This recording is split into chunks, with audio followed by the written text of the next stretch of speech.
প্রতি বছর খরা মৌসুমে দেখা দেয় সুপ্রিয় পানির তীব্র সংকট। নেমেছে ভূগর্ভস্থ পানির স্তর, নলকূপে ওঠে না পানি, বাধ্য হয়ে বসাতে হয় সাবমার্সেবল পাম্প, যা স্থাপন করতে নজিরবিহীন ফি প্রদান করতে হয় কুষ্টিয়া পৌরসভায়। আওয়ামী লীগের প্রবীণ নেতা সদ্য সাবেক মেয়র আনোয়ার আলীর একচ্ছত্র আধিপত্য বিস্তার করেছিল পুরো পৌরসভা জুড়ে। অতিরিক্ত অর্থ আদায় করলেও মেয়রের ভয়ে কেউ কখনো প্রতিবাদও করতে পারেনি। 2016 সালে পৌর পরিষদের এক মিটিংয়ে সিদ্ধান্ত নেওয়া হয় সাবমার্সেবল স্থাপনে পৌরবাসীকে দিতে হবে 34,500 টাকা।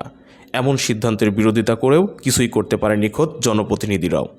যে সাবমার্সিবলের যদি ফিটা 10,000 এবং সার্ভিস চার্জ যদি 100 টাকা করা হতো, তাহলে মানে জনগণের যেহেতু পানির সংকট, এখন এমন পানির লেয়ার কুষ্টিয়া পৌরসভা এমন স্তরে যে সাধারণ টিউবওয়েল থেকে পানি তোলা সম্ভব না। যেমন আমার বর্ধিত এলাকায় পানি সরবরাহ পৌরসভা থেকে এখনও কোনো সুব্যবস্থা হয় না, তাহলে সাবমার্সিবল বসানো ছাড়া বিকল্প কোনো পথ নাই। পৌরসভাকে এককালীন ফি প্রদান সহ সাবমার্সেবল স্থাপনে মোট খরচ প্রায় 60,000 টাকা। খরা মৌসুমে সুপ্রিয় পানির খোঁজে তাই ছুটতে হয় নিম্ন মধ্যবিত্তদের। পৌরসভার যে অতিরিক্ত 35,000 টাকা পৌরসভার ফিটা নাই, এই ফিটা যদি কম করে নিত 5,000, 10,000 টাকা কি 15,000 টাকা এরকম হলে তাও মধ্যবিত্ত ফ্যামিলির জন্য এটা অ্যাডজাস্ট হতো। তাছাড়া 35,000 টাকা আমাদের জন্য মধ্যবিত্ত ফ্যামিলির জন্য অসম্ভব বিষয়।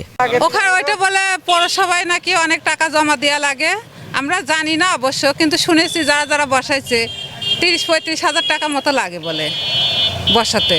এটা আসলে নিম্ন আয়ের মানুষের জন্য এটা করা সম্ভব কিনা? না, এটা সম্ভব না, কারণ নিম্ন আয়ের মানুষ অত টাকা পাবে কোথায় যে হচ্ছে তোমার সাবমার্সিবল বসাবে, ওদের তো টাকা নাই। হ্যাঁ, তাহলে তো আমরাও তো বসাতে পারতাম, আমরাও তো বসাতে পারছি না। অতিরিক্ত ফি ধার্য করেও নিয়ন্ত্রণে নেই সাবমার্সেবল স্থাপন। তাহলে কেন এই পরিমাণের ফি আদায়, আর কোথায় বা খরচ হয় এই অর্থ?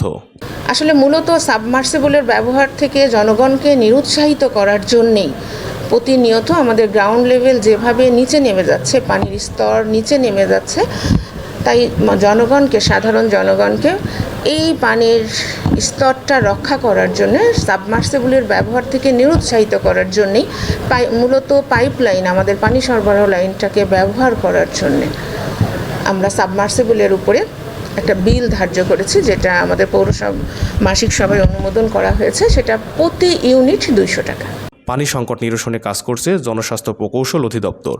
বিদেশি একটি প্রকল্প বাস্তবায়ন হলে কিছুটা হলেও নিরসন হবে পানি সংকট। একটা প্রকল্প, যে আমাদের 7 টাউন একটা প্রজেক্টের ডিপিপি তৈরি করার জন্য আমাদের প্রধান কার্যালয় থেকে কিছু এক্সপার্টিসরা আসছেন।